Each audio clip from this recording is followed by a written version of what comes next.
ಪಿಂಗಳಿ ವೆಂಕಯ್ಯನವರು ಆಂಧ್ರಪ್ರದೇಶದ ಮಚಲಿಪಟ್ನಂ ಬಳಿಯ ಭಟ್ಲಪೆನ್ನುಮಾರು ಗ್ರಾಮದಲ್ಲಿ ಆಗಸ್ಟ್ 2, 1876ರಂದು ಜನಿಸಿದರು. ತಂದೆ ಹನುಮಂತರಾಯುಡು, ತಾಯಿ ವೆಂಕಟರತ್ನಮ್ಮ. ಪಿಂಗಳಿ ವೆಂಕಯ್ಯ ಅವರು ತೆಲುಗು ಬ್ರಾಹ್ಮಣ ಕುಟುಂಬಕ್ಕೆ ಸೇರಿದವರಾಗಿದ್ದರು. ಅವರು ಮದ್ರಾಸ್ನಲ್ಲಿ ಪ್ರೌಢಶಾಲಾ ಶಿಕ್ಷಣವನ್ನು ಪೂರ್ಣಗೊಳಿಸಿ ನಂತರ ಕೇಂಬ್ರಿಡ್ಜ್ ವಿಶ್ವವಿದ್ಯಾನಿಲಯದಲ್ಲಿ ಪದವಿ ಪಡೆಯೋದಕ್ಕೆ ಇಂಗ್ಲೆಂಡ್ಗೆ ಹೋಗ್ತಾರೆ.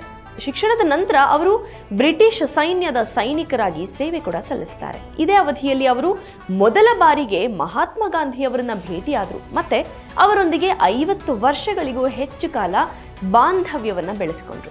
ವೆಂಕಯ್ಯ ಅವರು ಗಾಂಧೀಜಿ ಅವರಿಗೆ ಅತ್ಯಂತ ನಿಷ್ಠರಾಗಿದ್ರು ಮತ್ತೆ ಗಾಂಧಿ ತತ್ವಗಳ ಮೇಲೆ ದೃಢ ನಂಬಿಕೆ ಇದ್ದವರಾಗಿದ್ರು. ದಕ್ಷಿಣ ಆಫ್ರಿಕಾದಲ್ಲಿ ಬ್ರಿಟಿಷ್ ಸೈನ್ಯದಲ್ಲಿ ಸೇವೆ ಸಲ್ಲಿಸ್ತಾ ಇದ್ದಾಗ ನಡೆದ ಒಂದು ಘಟನೆ ವೆಂಕಯ್ಯ ಅವರ ಮನಸ್ಸಿನ ಮೇಲೆ ಗಾಢವಾದ ಪ್ರಭಾವವನ್ನು ಬೀರಿತು. ಬ್ರಿಟನ್ನಿನ ರಾಷ್ಟ್ರೀಯ ಧ್ವಜವಾದ ಯೂನಿಯನ್ ಜಾಕ್ಗೆ ವಂದನೆ ಸಲ್ಲಿಸೋದಕ್ಕೆ ಸೈನಿಕರಿಗೆ ಆದೇಶವನ್ನ ನೀಡಲಾಗುತ್ತೆ. ಆ ಸಮಯದಲ್ಲಿ ಪಿಂಗಳಿಯವರು ಧ್ವಜವಂದನೆ ಮಾಡಿದ್ರು, ಆದರೆ ಅವರ ದೇಶಭಕ್ತಿಯ ಭಾವನೆಗಳು ತೀವ್ರವಾಗಿ ಘಾಸಿಗೊಂಡವು. ಆಗಲೇ ಅವರು ನಮ್ಮ ದೇಶಕ್ಕೆ ಏನಾದರೂ ಮಾಡಬೇಕು ಅಂತ ನಿರ್ಧರಿಸ್ತಾರೆ. ಈ ಘಟನೆ ಮತ್ತು ಭಾರತದ ಸ್ವಾತಂತ್ರ್ಯಕ್ಕಾಗಿ ಗಾಂಧೀಜಿಯವರ ಹೋರಾಟವು ವೆಂಕಯ್ಯನವರನ್ನ ಸ್ವಾತಂತ್ರ್ಯ ಹೋರಾಟಗಾರರನ್ನಾಗಿ ಮಾಡುತ್ತೆ. ವೆಂಕಯ್ಯ ಅವರು ಧ್ವಜಗಳ ಬಗ್ಗೆ ಉತ್ಸುಕರಾಗಿದ್ರು ಮತ್ತೆ ಭಾರತಕ್ಕೆ ಹಿಂದಿರುಗಿದ ನಂತರ ಅವರು ಇಡೀ ರಾಷ್ಟ್ರವನ್ನ ಒಂದಾಗಿಸುವ ಮತ್ತೆ ಸ್ವತಂತ್ರ ಭಾರತದ ರಾಷ್ಟ್ರೀಯ ಧ್ವಜವಾಗಿ ಅಳವಡಿಸಿಕೊಳ್ಳಬಹುದಾದ ಧ್ವಜಗಳನ್ನು ವಿನ್ಯಾಸಗೊಳಿಸೋದಕ್ಕೆ ತಮ್ಮ ಸಮಯವನ್ನ ವಿನಿಯೋಗಿಸ್ತಾರೆ. 1916ರಲ್ಲಿ ಅವರು ಧ್ವಜಗಳ ಕುರಿತು ಕಿರು ಪುಸ್ತಕವೊಂದನ್ನು ಪ್ರಕಟಿಸ್ತಾರೆ. ಈ ಕಿರು ಪುಸ್ತಕವನ್ನ ಭಾರತಕ್ಕಾಗಿ ರಾಷ್ಟ್ರೀಯ ಧ್ವಜ ಅಂತ ಹೆಸರಿಸಲಾಯಿತು. ಇದು 24 ವಿನ್ಯಾಸದ ಧ್ವಜಗಳನ್ನು ಒಳಗೊಂಡಿತ್ತು. ನಂತರ ವಿಜಯವಾಡದಲ್ಲಿ ಗಾಂಧಿ ಅವರನ್ನ ಭೇಟಿಯಾದಾಗ ಅವರು ಪುಸ್ತಕವನ್ನ ತೋರಿಸಿದರು.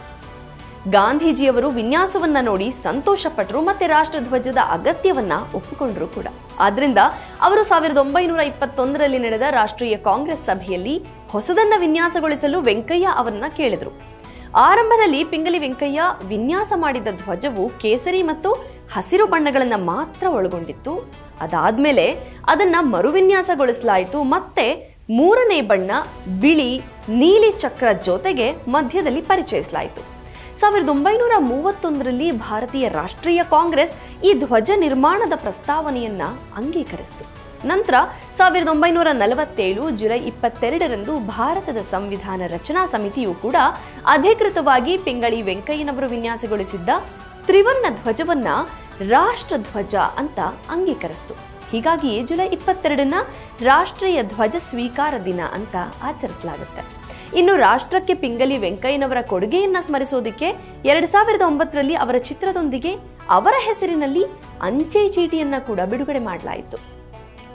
2014ರಲ್ಲಿ ಆಂಧ್ರ ಸರ್ಕಾರವು ಅವರ ಹೆಸರನ್ನ ಭಾರತದ ಅತ್ಯಂತ ಪ್ರತಿಷ್ಠಿತ ಪ್ರಶಸ್ತಿಗಳಲ್ಲಿ ಒಂದಾದ ಭಾರತ ರತ್ನಕ್ಕೆ ಶಿಫಾರಸು ಮಾಡಿತು.